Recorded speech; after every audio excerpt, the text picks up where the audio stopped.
पाकिस्तान में audio leak का एक और बड़ा ड्रामा शुरू हो गया। कहा जाता है कि 100 घंटों से ज़्यादा का जो कंटेंट है लीक हो चुका है। इमरान खान हर जलसे में धमकी दे रहे हैं कि मेरे पास और ऑडियो लीक्स आ रही हैं, मैं उसको फैला दूंगा। पाकिस्तान की सरकार ने जॉइंट इन्वेस्टिगेशन टीम भी बना दी, जीआईटी भी बना दी, और इसके साथ साथ अब भारत पर भी उंगलियां उठाने लगे हैं कि भारत के किसी ग्रोह ने इसको रिकॉर्ड किया है और दुनिया में फैलाया। ये है आज की गुफ्तगू का मौजू। इसके साथ हम बातचीत करेंगे और इश्यूज़ पे, ख़ास तौर पर जयशंकर जी ने जिस तरह भारत के बारे में अपना पॉइंट ऑफ व्यू अमेरिका में असर्ट किया, वो भी बातचीत होगी मेजर गौरव आर्या जी के साथ। फिर क्लाइमेट चेंज की अब पाकिस्तान में काफ़ी आवाज़ उठ रही है। क्लाइमेट चेंज एक रियलिटी है, लेकिन पाकिस्तान के ये जो खौफनाक सैलाब हैं, ये जो मसाइल हैं, क्या ये इतने ही सिंपल हैं कि क्लाइमेट चेंज से ही सारी तबाही आई? क्या पाकिस्तान का अपना निज़ाम, इंफ्रास्ट्रक्चर की ख़राबी, इस तरह के मसाइल इसमें शामिल नहीं हैं? ये हैं वो मौज़ूआत जिन पर हम ख़ास तौर पर आज चर्चा करेंगे। मेजर साहब को हम दिल्ली से खुश आमदीद कहते हैं, उनका स्वागत करते हैं। सर, कैसे हैं आप? थैंक यू बुलाने के लिए अपनी शो पे ताहिर साहब। बिल्कुल ठीक हूँ सर, आप नहीं कैसे नहीं, हैं? हमारे लिए खुशी की बात है कि आप अपना बेलाग किस्म का तबसरा हमारे साथ करते हैं, और हमें इसी तरह के कैंडिड एनालिसिस की में सब ज़रूरत होती है। बातचीत शुरू करते हैं ऑडियो लीक से, जो इस वक्त डार्क वेब पे कहते हैं 100 घंटों से ज़्यादा की रिकॉर्डिंग पड़ी हुई है, और भारत की भी किसी ऑर्गेनाइजेशन का नाम ले रहे हैं कि वो इसमें इन्वॉल्व है। तो भारतीय पॉइंट ऑफ व्यू से आपको ये सारा मंजरनामा कैसे दिखता है? ताहिर साहब, पहले तो मुझे एक बात ये समझ में नहीं आती कि भारतीय इन्वॉल्व है नहीं है, इंडियंस इन्वॉल्व है नहीं है, वो बात की बात है। मैं जानना चाहता हूँ कि पाकिस्तान के प्राइम मिनिस्टर रेजिडेंस के अंदर से रिकॉर्डिंग कैसे हो सकती है? ये तो बहुत बड़ा सिक्योरिटी ब्रीच है। और जब से मैंने पाकिस्तान फॉलो करा है, मुझे तो यही बताया कि आईएसआई वर्ल्ड की नंबर 1 है। ये कैसी नंबर 1 है जिसके नाक के नीचे से इतनी बड़ी चीज हो जाती है और उसको पता ही नहीं चलता? पाकिस्तानी आर्मी नंबर 1 है। ये कैसी नंबर 1 आर्मी है जिसको यही नहीं पता लगा? और इंडियंस ने प्राइम मिनिस्टर ऑफ पाकिस्तान के घर से, अगर इंडियंस ने करा है तो प्राइम मिनिस्टर ऑफ पाकिस्तान के घर से इन्होंने सब कुछ गायब कर दिया। और पूरा ऐसी, देखिए मैं आपको बताता हूं,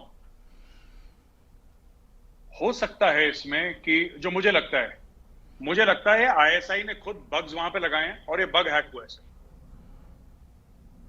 ये तो है, वरना कोई इंडियन बैठ के कैसे, या तो उनका मोबाइल नेटवर्क किसी इंडियन ने हैक कर दिया कि हिंदुस्तानियों का नाम ले रहे हैं।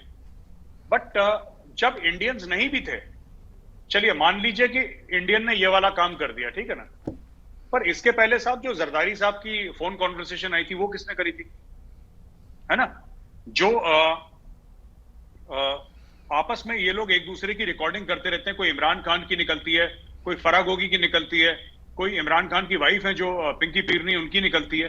ये भी इंडिया ने करी है सर। ये एक इखलाकी फुकदान है पाकिस्तान में, एक कहीं ना कहीं एक मॉरल डिके है पाकिस्तान में, कि कोई इंसान भरोसा करके दूसरे से बात नहीं कर सकता, सब एक दूसरे की रिकॉर्डिंग कर रहे हैं। इंडियन ने डाल दी डार्क वेब पे, ये तो बहाना भी है ना सर कि जो भी बुरा हुआ है इंडिया नहीं करा है। क्यों करेंगे इंडियंस? और डार्क वेब में क्यों डालेंगे? अगर गवर्नमेंट ऑफ इंडिया ने डाला है तो गवर्नमेंट ऑफ इंडिया क्यों पैसे मांगेगी? $3.5 मिलियन या जितने भी मांगे गए हैं उसके लिए, आई डोंट नो कितने मांगे गए हैं। गवर्नमेंट ऑफ इंडिया तो अपने, फिर अगर हमारी इंटेलिजेंस एजेंसीज करती फिर उसको इस्तेमाल करती हैं उस तरीके से, वो बेचती थोड़ा ना। तो अगर ये किसी इंडिविजुअल का काम है तो फिर हमें देखना है कि पाकिस्तान की सिक्योरिटी इतनी वीक क्यों है सर, और ये एक दूसरे का रिकॉर्डिंग क्यों करते रहते हैं सारे पाकिस्तानी। ये कहता है, इमरान खान कहता है मेरे पास इसकी रिकॉर्डिंग है, शहबाज शरीफ कहता है मेरे पास इमरान खान की रिकॉर्डिंग है, जरदारी कहता है मेरे पास सबकी रिकॉर्डिंग है। ये एक दूसरे को, I don't know how the country is functioning. Everybody is recording everybody else's conversation sir.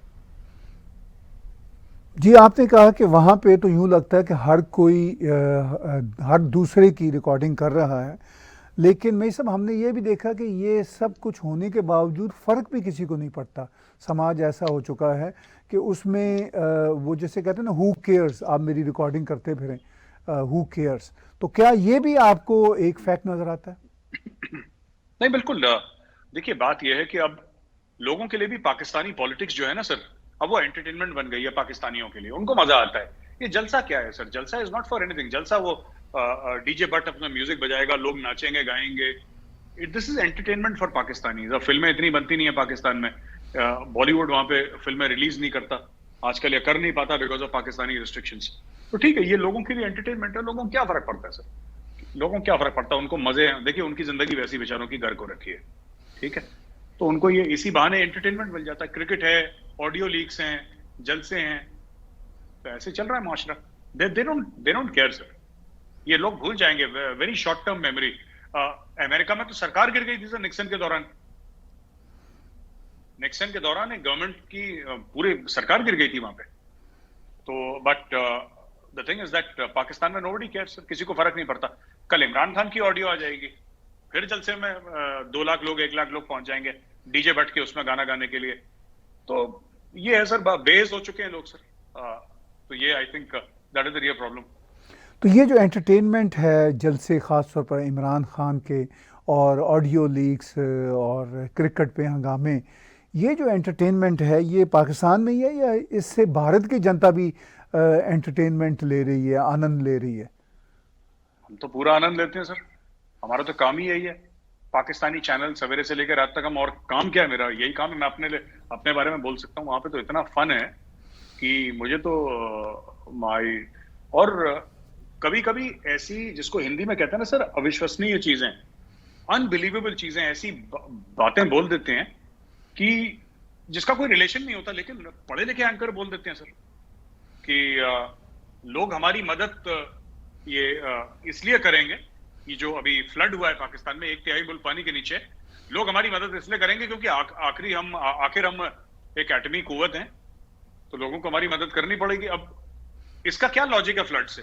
लेकिन बोल रहे हैं सर, दंदनाते हुए बोल रहे हैं, इनके एंकर्स बोल रहे हैं कि हम एटमी कुव्वत हैं, एटमी कुव्वत हैं। तो ये बड़ा हमारे लिए, इंडियंस के लिए बड़ा एंटरटेनिंग है, क्योंकि हम लोग तो लॉजिकल बात करते हैं सर, हम लोग ऐसी फालतू की बात तो करते नहीं। तो बट ये जब पाकिस्तान में ऐसी बातें होती हैं तो it's for us it's entertainment, it's a lot of fun. मैं तो अक्सर लोगों को कहता हूँ नेटफ्लिक्स छोड़ो, पाकिस्तान टेलीविजन चैनल्स देखा करो, पाकिस्तानी यूट्यूब चैनल देखा करो, खूब खुशियां मनाओ। Full on entertainment, free of cost sir, free of cost full on entertainment है।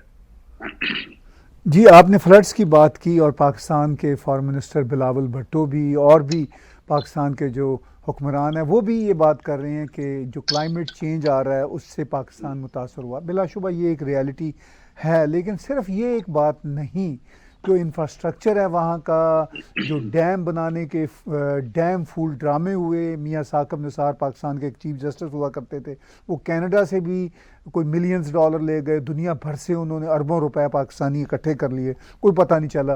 तो अब ये सिचुएशन है कि क्या ये क्लाइमेट चेंज, जिस पे यूएनओ के सेक्रेटरी जनरल भी पाकिस्तान गए, फ्रांस भी कह रहा है कि हम कोई शायद कॉन्फ्रेंस कराएंगे, तो अब इस क्लाइमेट चेंज के ही चक्कर में पाकिस्तानी जो नाअहलियाँ हैं इसके पीछे छुपेंगी, या फिर आपको लगता है कि दुनिया इस इश्यूज को बहुत सारे एंगल से देखेगी? नहीं सर, कोई एंगल से नहीं देखेगी। ये 4-5 साल क्लाइमेट चेंज के चक्कर में खींच लेंगे, ठीक है ना, फिर ये ढूंढ लेंगे दूसरी गाड़ी। देखिए, कुछ ना कुछ होता रहता है कि पाकिस्तान को पैसे मिलते रहते हैं। कभी अफगानिस्तान में कुछ हो जाएगा, कभी कुछ हो जाएगा, अब ये बाढ़ आ गई। ये प्रॉब्लम आई है पाकिस्तान में, इसको लेके अभी ये खींचेंगे सर इसको।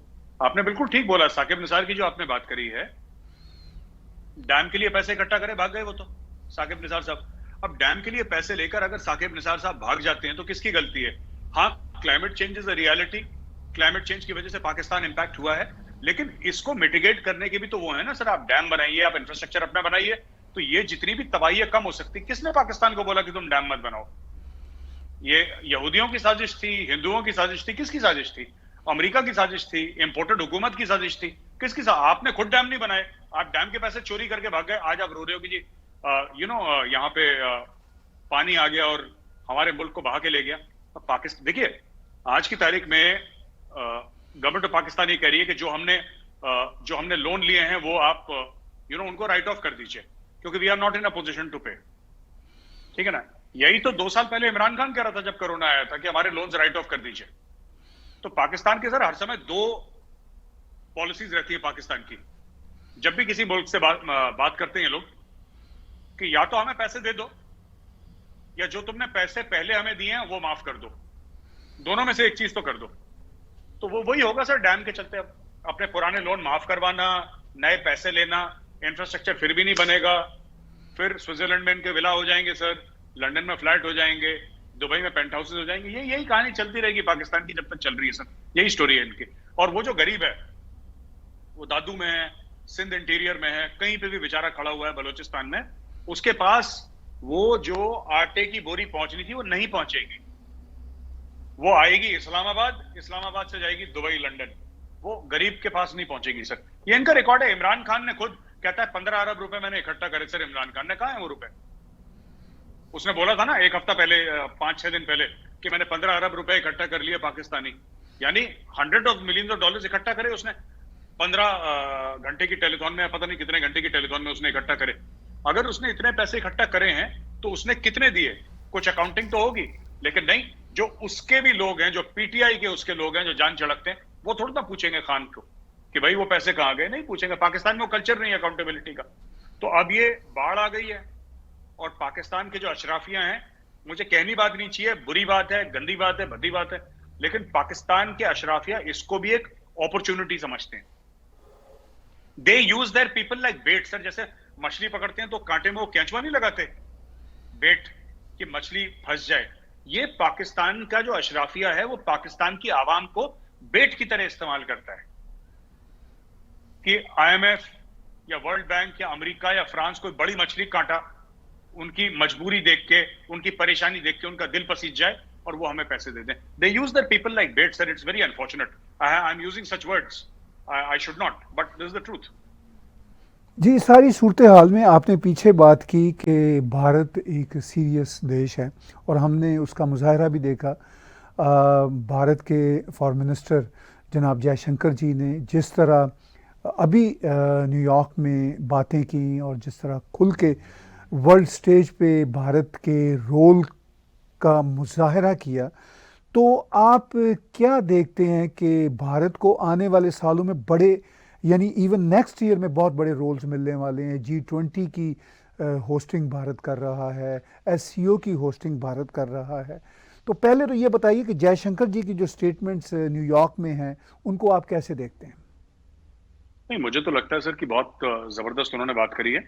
जो उन्होंने जनरल असेंबली में स्पीच दी थी, उन्होंने ये बताया कि अब भारत दुनिया के लिए क्या कर सकता है। उन्होंने अफगानिस्तान का जिक्र करा है, उन्होंने श्रीलंका का जिक्र करा है, और एक तरीके से पाकिस्तान का तो नाम नहीं लिया उन्होंने, टेररिज्म की बात उन्होंने करी है, लेकिन generally they have focused on what India can give to the world, what India is doing for the world. और उन्होंने एक बड़ी अहम बात करी जयशंकर साहब की, this man is a genius, this man is an outright genius. मैं बता रहा हूं, I am so happy and so proud as an Indian that doctor Jaishankar is our foreign minister. He spoke about getting rid of this colonial mindset. कहने की बात यह है कि जो ये colonial legacies जो हैं, जैसे कि यूनाइटेड नेशंस सिक्योरिटी काउंसिल, अब ये सेकेंड वर्ल्ड वॉर के बाद बनी, अब ये 5 इसके अंदर जो मेन मुल्क हैं वो थे जो सेकेंड वर्ल्ड वॉर में थे।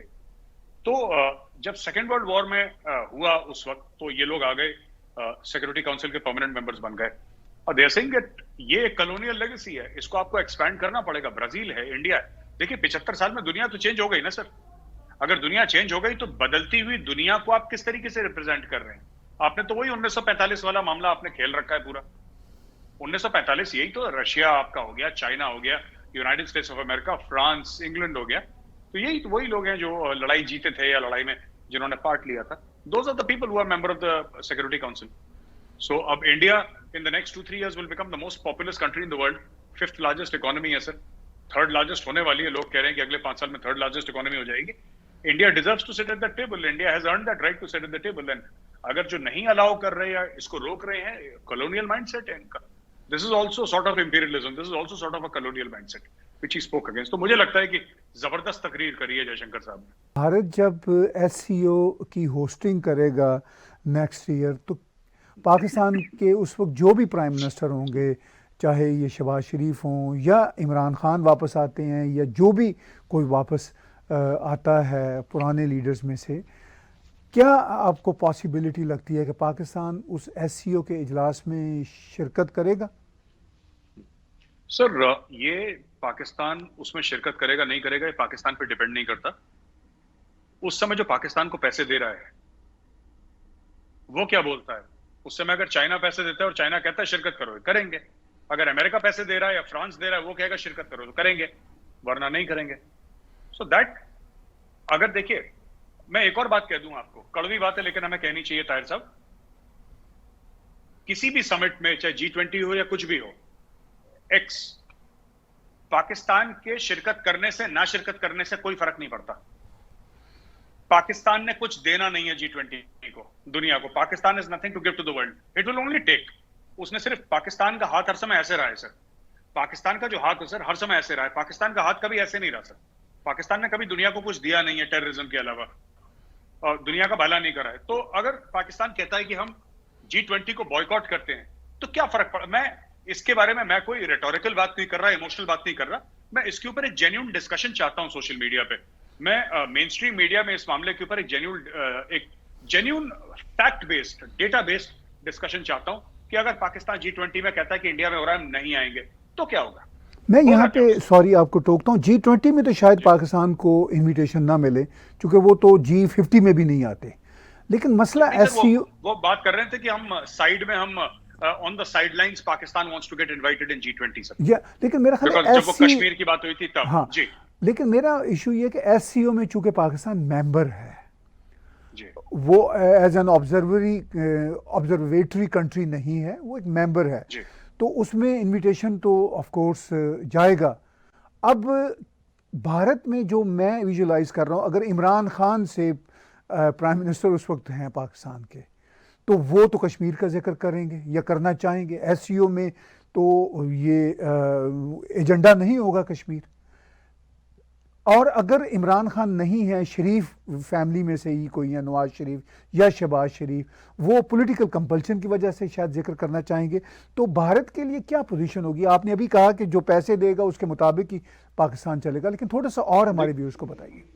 जी सर, जैसे G20 की बात है, Pakistan certainly is not part of G20, but जैसे ऑब्जर्वर स्टेटस होता है, जो लोग आसपास और भी 10-15 मुल्क होते हैं, उसमें पाकिस्तान ने बड़ा ऑब्जेक्ट करा है कि भारत जो है कश्मीर में G20 करना चाह रहा है, हम ऑब्जेक्ट कर रहे हैं, because Pakistan is also trying for this कि भाई G20 में किसी ना किसी तरीके से पाकिस्तान शरीक हो जाए। क्या करेगा शरीक होके, I have no clue, nobody has a clue in the world, but Pakistan शरीक होना चाहता है, ठीक है, यू वेलकम, आ जाइए। जहां तक एससीओ की बात है सर, सदारत भारत के पास आई है, भारत अगले साल एससीओ समिट करेगा यहाँ पे, और मुझे ऐसा लगता है सर कि काफी हद तक कि पाकिस्तान, देखिए कश्मीर की अगर बात करता है तो Pakistan is welcome, but Pakistan is existing in an echo chamber sir. कौन बात सुनता है पाकिस्तान की? Who listens to Pakistan? Pakistan कब से कश्मीर कश्मीर सुन रहा है? तो कश्मीर, इस्लामोफोबिया, और तो कोई बोलता नहीं है। इस बार टर्की, जो बहुत बड़ा पाकिस्तान का सपोर्टर था, आपने प्रेसिडेंट तैयब अर्दोगान का आपने देखा होगा बयान कश्मीर पे, वो essentially he was quoting the Shimla agreement. उन्होंने शिमला अग्रीमेंट का नाम नहीं लिया, लेकिन he was quoting the Shimla agreement by saying that these are bilateral issues, that is the spirit of the Shimla agreement. तो पाकिस्तान, देखिए मैं फिर कहता हूं, इस बार एससीओ में पाकिस्तान ने कश्मीर का नाम नहीं लिया, राइट, डायरेक्टली कश्मीर का नाम नहीं लिया, तो क्या फर्क पड़ गया? और अगर एससीओ में पाकिस्तान कश्मीर का नाम ले लेता तो क्या फर्क पड़ जाता? क्योंकि एंड में पाकिस्तान ने एससीओ में भी मांगना है, और अगर G20 में उसका ऑब्जर्वर स्टेटस है, अगर ऑब्जर्वर स्टेटस होगा, उसको मिलता है, तब भी उसने वहां पे लोगों से मांगना है। पहले वो वैसे कोरोना के नाम पे मांगते थे, अब वो ये फ्लड आ गए, फ्लड के नाम पे मांगेंगे। मांगने वाली एक्टिविटी इनकी ऑन रहेगी सर, G20 में ऑब्जर्वर स्टेटस पे, एससीओ में एज अ मेंबर स्टेट। उन्होंने यही काम करना है सर। कश्मीर में ये हो गया, इस्लामोफोबिया हो गया, यहूदी हैं वो पैलेस्टीनियंस को मार रहे हैं, अफगानिस्तान को रिकॉग्नाइज करिए, ये 4-5 तो पॉइंट है इनके सर, यही रिपीट करते हैं। This is on a loop sir, सबको यही बात करनी है, इसके अलावा कोई बात नहीं करनी। अब एक और पॉइंट ऐड हो गया कि बाढ़ आ गई, पैसे दे दो, दैट्स इट। और उसके साथ साथ अब ये ऑडियो लीक का भी एक और इशू इंटरनेशनलाइज करने की शायद कोशिश होगी वहाँ पे। पाकिस्तान के फॉर्मर फिनेंस मिनिस्टर, जो बड़े ही सीजनड फिनेंस मिनिस्टर समझे जाते हैं, इसहाक डार, पाकिस्तान चले गए हैं और उन्होंने वहाँ पे ओथ ले लिया है। उनके जाते ही डॉलर थोड़ा नीचे आया, पाकिस्तानी रुपया ऊपर गया, पाकिस्तान शदीद फाइनेंशियल क्राइसिस का शिकार है। तो आपको क्या लगता है कि ये जो नए फाइनेंस मिनिस्टर पाकिस्तान के हैं, ये पाकिस्तान को इकोनॉमिक क्राइसिस से कोई निकाल पाएंगे? नहीं सर, मुझे नहीं लगता इसाकदर साहब निकाल पाएंगे, बिकॉज पाकिस्तान की इकोनॉमी आईएमएफ रन करेगा सर। जो पैसे देता है वो रन करता है ना। आईएमएफ ने टर्म्स एंड कंडीशंस में आपको, आईएमएफ के टर्म्स एंड कंडीशंस में आपको अपनी इकोनॉमी रन करनी है, राइट। अगर वो कहेगा टैक्स बढ़ाओ तो बढ़ाओ, अगर वो कहता है गैस के दाम बढ़ाओ तो बढ़ाओ, इलेक्ट्रिसिटी के दाम बढ़ाओ तो बढ़ाओ, जीएसटी बढ़ाना है तो बढ़ाना है। तो इसमें इसाकदर ने क्या कर लिया सर? वो क्या कर लेगा? उसको तो वही करना है जो आईएमएफ बोलेगा। अगर आईएमएफ की बात नहीं मानते तो दुनिया पैसे नहीं देगी। चाइना खुद पैसे देने को राजी नहीं है पाकिस्तान को, जो इनका आयरन ब्रदर था। दूसरी एक बात है कि सर, मैं एक बात सोचता हूं, ये मेरे मन की बात है, मैं जो सोचता हूं अपने दिल में, अगर कोई चीज खराब होती रहती है लगातार, जैसे पाकिस्तान की इकोनॉमी लगातार खराब चल रही है, तो कोई ना कोई है पाकिस्तान में जिसको इस खराब इकोनॉमी का बेनिफिट मिल रहा है, फायदा मिल रहा है सर। वरना ऐसी बात नहीं है, पाकिस्तान वाले भी लोग रोटी खाते हैं सर, इतनी अकल तो उनमें भी है कि क्या करना है क्या नहीं करना है। तो जो स्पेशल इंटरेस्ट है पाकिस्तान में, जो खास लॉबीज हैं पाकिस्तान में, जिनको पैसा मिलता है, जो पैसे कमाने की कोशिश कर रही हैं, क्योंकि जब पाकिस्तान की इकोनॉमी डूबेगी, ठीक है सर, आपको भी पता है कि पाकिस्तान में एक तबका है जो कहते हैं कि 500 रुपए टमाटर हो या 5,000 रुपए किलो टमाटर हो, उनकी जिंदगी में उनकी सेहत पे कोई फर्क नहीं पड़ता। They have enough money. ये जो तबका है पाकिस्तान में, राइट। और पाकिस्तान एक ऐसा मुल्क है जहां पे कोई खास इंडस्ट्री नहीं है, जहां पे कोई खास इकोनॉमी नहीं है सर। बहुत छोटी सी 300-350 अरब डॉलर की इकोनॉमी है, जिसमें रियल एस्टेट की बहुत ज्यादा इकोनॉमी है उनकी, which is always a bad sign by the way. तो ऐसी इकोनॉमी ये लोग कैसे सस्टेन कर रहे हैं? How is it sustaining sir? एक अग्रेरियन सोसाइटी है, एक अग्रेरियन सोसाइटी है जिसमें आप फूड ग्रेन्स इंपोर्ट कर रहे हैं, टमाटर आप बाहर से इंपोर्ट कर रहे हैं, प्याज बाहर से इंपोर्ट कर रहे हैं। तो हाउ डज दिस वर्क? मैंने हर समय सोचा था कि किसका फायदा है। इसाकदर साहब आ गए, वो अपनी जान लगाएंगे, 19-20 का फर्क हो सकता है हो, पर अगर कोई कहता है कि पाकिस्तान की प्रॉब्लम सॉल्व कर देंगे सर, पाकिस्तान प्रॉब्लम में रहे और पाकिस्तान लड़खड़ाता रहे इकोनॉमिकली, ये कुछ चंद पाकिस्तानियों के फायदे में है, इसलिए पाकिस्तान इस हालत में है। मैं ये मानने को तैयार नहीं कि पाकिस्तानियों में इतना टैलेंट नहीं है कि अपने मुल्क को चला लें। ये किसी ना किसी के फायदे में है सर। वो बड़ी फेमस कहावत है इयन फ्लेमिंग की है, which has been used in that movie the Godfather. It is credited to Ian Fleming. They say if it happens for the first time, it is happenstance. Twice is coincidence. And thrice it is enemy action. Thrice it is enemy action. तो ये एक बात है कि बार बार हो रहा है, बार बार Pakistan loan मांग रहा है, बार बार पाकिस्तान में इकोनॉमिक क्राइसिस है। किसका फायदा अगर बार बार कोई चीज हो रही है? सर पहली बार अगर हम ये बोलें सर, पहली बार हादसा, ठीक है सर, अगर हम ऐसे समझाएं उर्दू में, पहली बार हादसा, दूसरी बार इत्तेफाक, तीसरी बार साजिश। अगर बार बार हो रही तो you can understand somebody in Pakistan is benefiting कि पाकिस्तान लड़खड़ाता रहे, और वो पाकिस्तानी इंश्योर करेंगे कि इसाकदर फेल हो जाए और इकोनॉमी लड़खड़ाती रहे, क्योंकि उनको फायदा है इससे। तो ये जो सारे का सारा खेल है, आपको क्या लगता है रीजन पे कितना इफेक्ट होगा? पाकिस्तान की इकोनॉमिक टर्मोइल, पॉलिटिकल टर्मोइल, इससे क्या उस रीजन में कोई प्रोज एंड कॉन्स या कॉन्सिक्वेंसेस आपको नजर आते हैं? नहीं सर, कुछ नहीं। एक जमाना था जब यहाँ पे इंडिया के थिंक टैंक्स ये कहते थे कि a stable Pakistan is in India's interest. यहाँ पे ऐसी थिंकिंग थी कि स्टेबल पाकिस्तान। अब वो कहते हैं कि स्टेबल और अनस्टेबल हमें कोई फर्क नहीं पड़ता। हमने अपने आप को डीकपल कर लिया पाकिस्तान से। अब हमें कोई फर्क नहीं पड़ता, इंडिया को फर्क नहीं पड़ता, नेपाल को फर्क नहीं पड़ता, चाइना को हो सकता है थोड़ा बहुत फर्क पड़े क्योंकि चाइना की लेन देन है, श्रीलंका को कोई फर्क नहीं पड़ता सर, मालदीव्स को कोई फर्क नहीं पड़ता। फर्क किसको पड़ता है सर खित्ते में? रशिया को कोई फर्क नहीं पड़ता। अफगानिस्तान वैसे ही जान छोड़ा रहा है, हाथ जोड़ रहा है, रोज हाथ जोड़ता है कि भाई हमारा नाम मत लो। तो पाकिस्तान के इकोनॉमी डूबने से या फ्लोट करने से किसी को फर्क नहीं पड़ता सर। देखिए, इस बीच में जब से हमारे पाकिस्तान के साथ ट्रेड खत्म हुआ है, ठीक है sir, we have hit record highs in export. 400 अरब से ज्यादा हमने एक्सपोर्ट कर दिया, और वो कह रहे हैं कि $1 ट्रिलियन एक्सपोर्ट की बात कर रहे हैं लोग, और we have become the 5th largest economy in the world and have negligible trade with Pakistan. So not having trade with Pakistan has actually benefited India. Sir अगर आप, मैं डेटा वाइज बात कर रहा हूँ, लॉजिकली बात कर रहा हूँ, this is not an emotional statement. हमें तो बहुत फायदा हुआ है sir. We have done very well for ourselves without Pakistan. We don't need Pakistan sir. हमें पाकिस्तान की जरूरत नहीं है किसी भी सूरत में. हमें कोई इसकी जरूरत नहीं है पाकिस्तान की कि पाकिस्तान हमारे साथ ट्रेड करे या हमारी फिल्में वहां पे दिखाई जाएं, हमारे साथ क्रिकेट खेले. हमें कुछ, we have nothing to do with Pakistan at all. हमें कोई फर्क नहीं पड़ता. पाकिस्तान को अगर ट्रेड करनी है फिर पाकिस्तान उस तरीके से बात करे. मोदी जी सोचेंगे अगर करनी होगी तो नहीं करनी होगी. That depends upon the government. I am nobody to comment on it. But India has done fantastically well without Pakistan. तो मुझे नहीं लगता कोई फर्क पड़ेगा सर. अभी पाकिस्तान के फॉरेन मिनिस्टर ने रिसेंटली फ्रांस 24 को इंटरव्यू देते हुए कहा कि भारत की तरफ से हमें इस सैलाब के लिए, फ्लड्स के लिए कोई किसी मदद की पेशकश नहीं की गई. तो आप उनकी इस स्टेटमेंट से क्या मैसेज लेते हैं? वो चाह रहे हैं कि कोई मदद हो या क्या वो कहना चाह रहे हैं?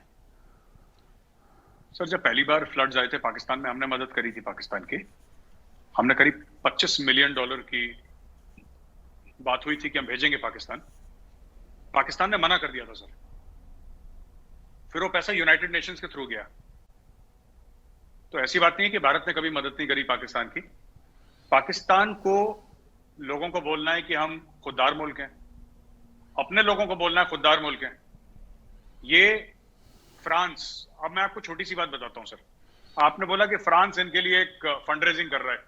ठीक है सर, आपने बोला फ्रांस फंड रेजिंग कर रहा है. ये वही फ्रांस है जिसको 1 साल पहले जिसका कह रहे थे कि इनका सफीर निकालो यहां से, इसके साथ डिप्लोमेटिक रिलेशंस खत्म करो क्योंकि प्रॉफिट मोहम्मद के लिए उसने गुस्तखाना खाके सपोर्ट करे हैं, बनाए हैं.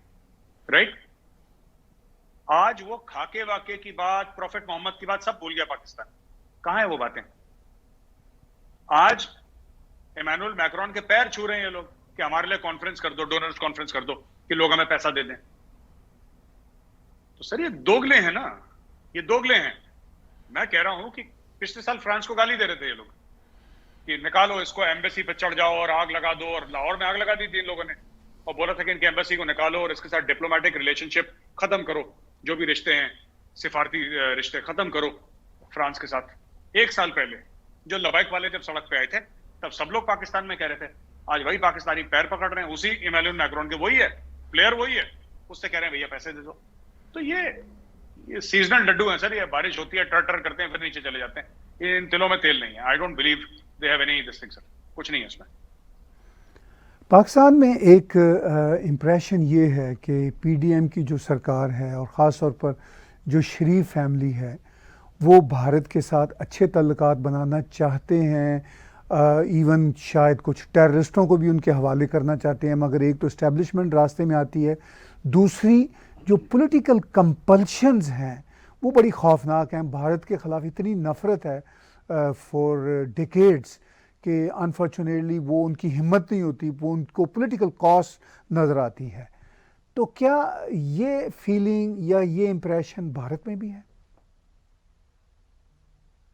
नहीं सर, भारत में तो अब तो सिर्फ हम ही लोग एनालिस्ट हैं जो पाकिस्तान की बात करते हैं सर. टेलीविजन पे भी आप देखेंगे पाकिस्तान के बारे में बातचीत कम हो गई है जितनी पहले होती थी. तो there is emotional decoupling also with Pakistan in India in every way. Pakistan अब हमारे रडार में नहीं है. हम लोग तो खैर sir we are defence analyst, हमारा तो काम ही यही है. पाकिस्तान और चाइना के बिना तो हमारा profession he string of pearls है, स्ट्रिंग ऑफ डायमंड्स है.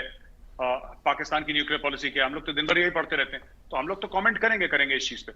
लेकिन fact of the matter is कि सर अब इंडिया में इन सब चीजों के ऊपर वो, और जो आप कह रहे हैं एंटी इंडिया सेंटिमेंट है, लेकिन मुझे ये समझ में नहीं आता सर. वही जैसे मैंने बोला ना, पिछले साल एंटी फ्रांस सेंटिमेंट था, फ्रांस से पैसे ले रहे हैं. इनका अमेरिकन एंटी अमेरिकन सेंटिमेंट था, अमेरिका से भी पैसे ले रहे हैं.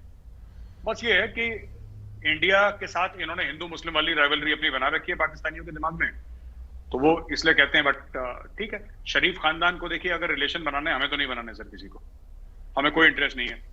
और देखिए ना सर, बात ये है ना, लेट्स बी वेरी सेल्फिश.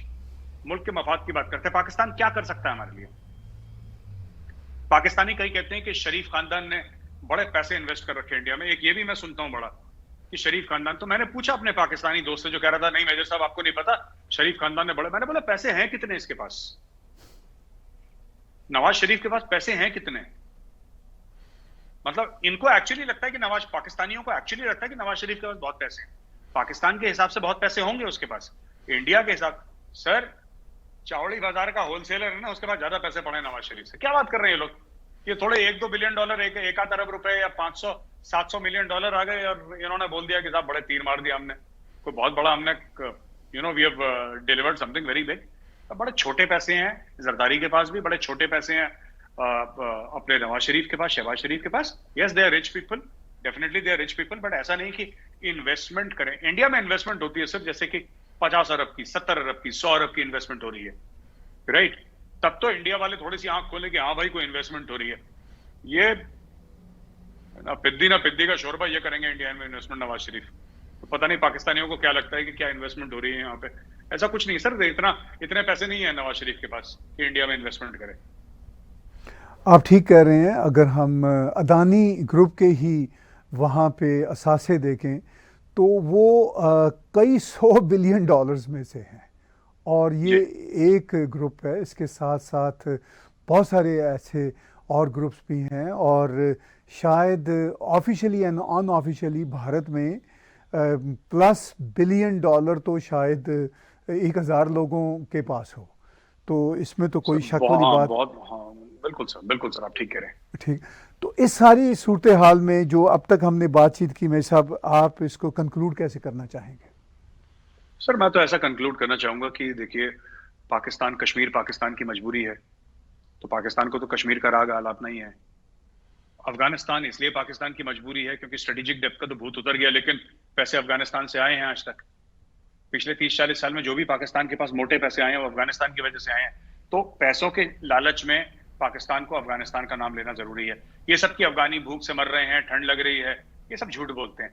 जिस लीडरशिप को अपने खुद के लोग जो मर रहे हैं, अपने खुद के लोग पाकिस्तान में जो बाढ़ से मर रहे हैं, जो भूख से मर रहे हैं, उनकी फिक्र नहीं है, वो बाहर जाके अफगानिस्तान में उनकी फिक्र कर रहे हैं कि अफगानी। तो ये सब झूठी बातें हैं। क्योंकि पोर्ट यहाँ पे है, पाकिस्तान के पास है, ईरान के साथ तो बनती नहीं दुनिया की सर। ईरान वैसे ही ब्लैकलिस्टेड है बेचारा। तो यहाँ से पोर्ट आएगा, यहाँ से बिन कासिम से पैसा जाएगा, फिर पाकिस्तान को भी 2 रुपए मिलेंगे उससे। ये सारा गेम पाकिस्तान का इसीलिए है। वही फिलिस्तीन, और जो एक बार मैं और बता दूं, ये जो फिलिस्तीन में, मैंने कई पाकिस्तानियों से पूछा कि भाई आप लोग इजराइल के साथ आपके डिप्लोमेटिक रिलेशंस क्यों नहीं है? कह रहे नहीं साहब फिलिस्तीन का मसला है। तो मान लो इंडिया के साथ तो है, इंडिया के साथ तो कश्मीर का मसला है। इंडिया के साथ तो आपने 3-3 जंगें लड़ रखी हैं, 4 जंगें लड़ रखी हैं, right? 4 Wars you have fought against India. Kashmir का मामला है आपका इंडिया के साथ फंसा हुआ, और आपका सर क्रीक का मामला फंसा हुआ, आपका सियाचिन ग्लेशियर का मामला फंसा हुआ है। इंडिया के साथ आपकी बड़ी अच्छी डिप्लोमेटिक रिलेशन है, हमारे साथ फिल्मों में भी आपके लोग गाते हैं, हमारे साथ क्रिकेट आप आजकल बंद हो गया लेकिन इतने सालों से कर ही रहे थे। तो ये सर ये कोई रिलीजियस मामला है। इजराइल के साथ इनका पैलेस्टीन से कोई लेना देना नहीं है, फिलिस्तीन से कोई लेना देना नहीं है। ये मामला बेसिकली है religious, in which Pakistan is propagating Muslim hatred for Jews. That is the entire matter of Pakistan relationship with Israel, और कोई मामला नहीं है। अभी बीच में नहीं कि इजराइल एक डेलीगेशन चला गया तो बोला कि नहीं हमने कोई डेलीगेशन नहीं भेजा। क्यों? इजराइल के साथ हेट्रेड यही है सर। मैं वही बार बार कहता हूं, इजराइल के साथ जो इनकी नफरत है, it has nothing to do with the Palestine issue. ये सब झूठ बोलते हैं। It is basically Jew hatred.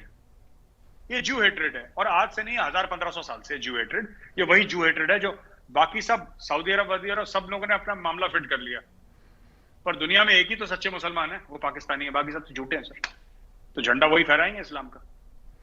यानी वही जो हनूदो यहूद के साथ नफरत का मामला है, जो हम अक्सर पाकिस्तान की किताबों में भी पढ़ते हैं और उनकी आम डिस्कशन में भी सुनते हैं। ये अलग बात है कि हनूद से क्या मुराद है, मुझे आज तक समझ नहीं आई। ये कहते तो हिंदू हैं, मगर हिंदू हनूद कैसे हो गए, आई डोंट नो।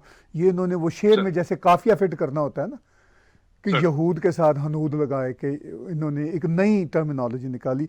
मेरे साहब बहुत आखिर में ये बताइए कि चाणक्य फोरम और जो चाणक्य डायलॉग है, इसमें क्या नई डेवलपमेंट्स हो रही हैं और किस तरह की डिस्कशन सामने आ रही है? सर मैं नवंबर में हम लोग अपना दूसरा प्रोग्राम कर रहे हैं, और जैसे हमने 6 अगस्त को करा था इंडिया इंटरनेशनल सेंटर में, तो अभी हम लोग ढूंढ रहे हैं सर अपना कहाँ पे करेंगे, क्या करेंगे अगला। बट नवंबर में we want to do, and we are trying to get top people in the field, कि हम लोग मिलें, फिजिकली बैठें, एक साथ बैठ के डिस्कशन करें कि जियो पॉलिटिक्स फॉरेन अफेयर्स में क्या चल रहा है। तो नवंबर के महीने में we are trying to do that. तो देखते हैं क्या होता है सर। बट आप सबकी दुआएं हैं सर, पहला वाला अच्छा गया, और आप सबकी दुआएं रहेंगी तो दूसरा वाला भी अच्छा ही जाएगा सर, होपफुली, गॉड विलिंग। बहुत बहुत शुभकामनाएं आपके लिए, और वी आर प्रीटी कॉन्फिडेंट कि आप ये जो दूसरा बहुत बड़ा सेमिनार कॉन्फ्रेंसेस का सिलसिला वहाँ पे करने जा रहे हैं, ये भी उसी तरह सक्सेसफुल होगा जिस तरह पहला हुआ। बातचीत में साहब आपके साथ होती रहेगी, हम आपका समय लेते रहेंगे। आज बहुत शुक्रगुजार हैं कि आपने हमें फिर एक बार समय दिया। Thank you sir. व्यूज़, बातचीत सुन रहे थे मेजर गौरव आर्या जी की। अपनी खरी खरी बातों की वजह से बहुत जाने जाते हैं, और इसके साथ साथ मैं दिली तौर पर समझता हूँ कि वो उस रीजन का भी भला सोचते हैं। पाकिस्तान के लिए भी उनकी ख्वाहिश है कि वहाँ से जो इश्यूज़ हैं और जो नफ़रतें हैं वो ख़त्म हो और वो धरती एक बेहतर धरती बन सके। आज का बिला तकल्लुफ़ तजिया मेरे साथ और मेजर गौरव आर्या जी के साथ देखने और सुनने का बहुत शुक्रिया। हमारे यूट्यूब के चैनल को सब्सक्राइब कीजिए, इसके साथ साथ हमारी ऐप्स डाउनलोड कीजिए, चाणक्य फोरम की ऐप्स डाउनलोड कीजिए, और इसी यूट्यूब के चैनल पे आप डोनेट के बटन को क्लिक करेंगे तो आप हमें कंट्रीब्यूट भी कर सकते हैं।